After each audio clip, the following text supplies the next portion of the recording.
Ladies and gentlemen, our team's stance is that aid in form of education to produce social awareness in order to protect the environment is the way to go. So let me move on to my clash point. The first clash point is that who protect more trees, ladies and gentlemen. We already said that we educate them and make them aware of cutting more trees. We teach them efficient farming and make them aware of cutting more trees. And after they're aware, they would avoid cutting more trees as possible. And these awareness are reached into everyone that is a farmer. We are talking about farmers today.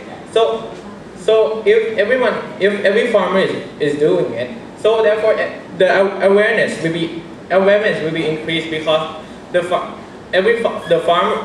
awareness would be passed from farmer from generation to generation, and after this passed to generation and is widespread, and so therefore every people every farmers would love the tree. And more than that, if the farmers love the tree, they will watch the tree for the government. So therefore they would not want their own tree to get cut by other companies or industries. So they will watch these trees for the government.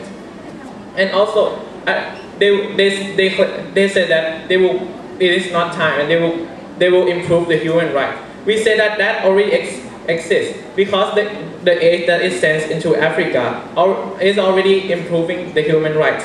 But if that is not the case, we say that is not mutually exclusive because they are already doing it. And what we are doing is we will further educate. While we are already improving the human rights, we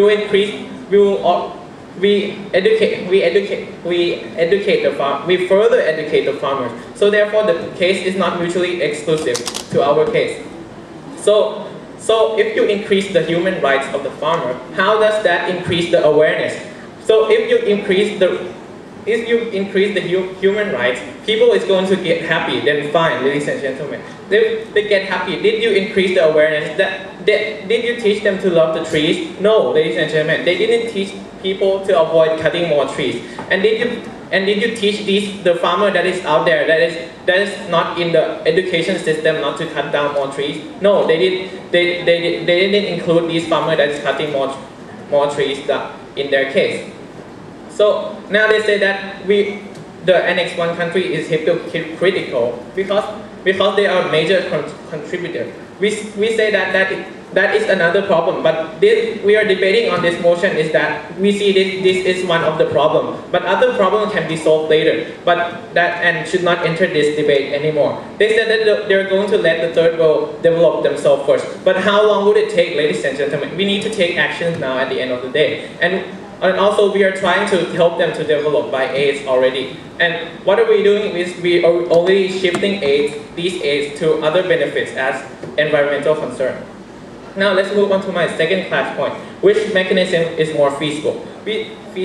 So now, first we educate straight to the farmer right away, ladies and gentlemen. So therefore these farmers are going to get awareness and are going to protect the trees right away. And they claim that 55% is illiterate. We say that farmers can read and write, ladies and gentlemen. They know, and also our education is easy. It's about teaching them how to plant, not like teaching them physics and math at the end of the day. So, and they say that the farmers have an empty stomach. We say that is not the case that we are debating today, because if they have empty stomach, we'll teach them efficient farming. So how does the empty stomach be related to the farmers at the end of the day? And then they claim that how long would it take? But compare this, ladies and gentlemen. We give the aid right, we give the education right to the farmers to create awareness right away. But their proposal, they're going to increase the human rights. How long does these human rights will these people have their rights? Have enough rights? How long would they have enough money to educate? And how long would it take for them to aware the environment at the end of the day? So their proposal is longer than our proposal at the end of the day. So before I move on, any POI? Sir, so now please prove to me that the government the local government will allow you as a Western country to come in and educate their people. ladies and gentlemen, are your case going and how are the government in Africa will let you improve the human right in their case? If you are educating them, we are giving them benefits, ladies and gentlemen, and if they don't agree to, they don't allow us to educate them, will they allow you to give them human rights? No, ladies and gentlemen, no. So now, let me move on to my third point. Who causes more backlash?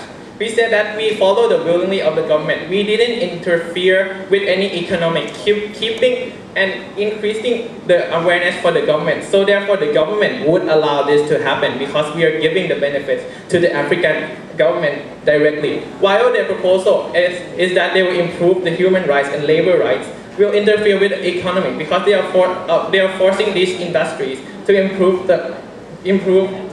the labor rights. So therefore, their own industry will lose money. So therefore, they will interfere with the government. So therefore, the government would not allow their proposal to enter the country at the end of the day. So therefore, our proposal kept the relationship with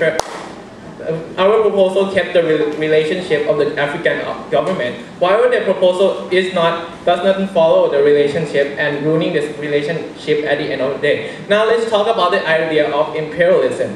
They said that we cannot interfere, the state cannot interfere with Africa. We say that we are not interfering them in a bad way. We are interfering in a good way, giving many benefits to the country. And teaching is not interference at the end of the day, because teaching is education. We are not interfering with any economic or politics. While their proposal doesn't keep imperialism, because they already interfere with the economic at the end of the day. You transfer the technology into the country. That means that you transfer your technology and culture into Africa. So therefore, imperialism is not being kept by their proposal at the end of the day. So now, let me summarize our case. We protect more trees because we keep the awareness right away. But their proposal is not mutually exclusive and will take longer at the end. Will take longer time to success the goal. And our mechanism is more feasible because education is easy in teaching farmers to farm. And they would cause more backlash because they're not keeping imperialism and interfere with the state economy, while our proposal does not interfere anything with economy and keeping imperialism. Thank you.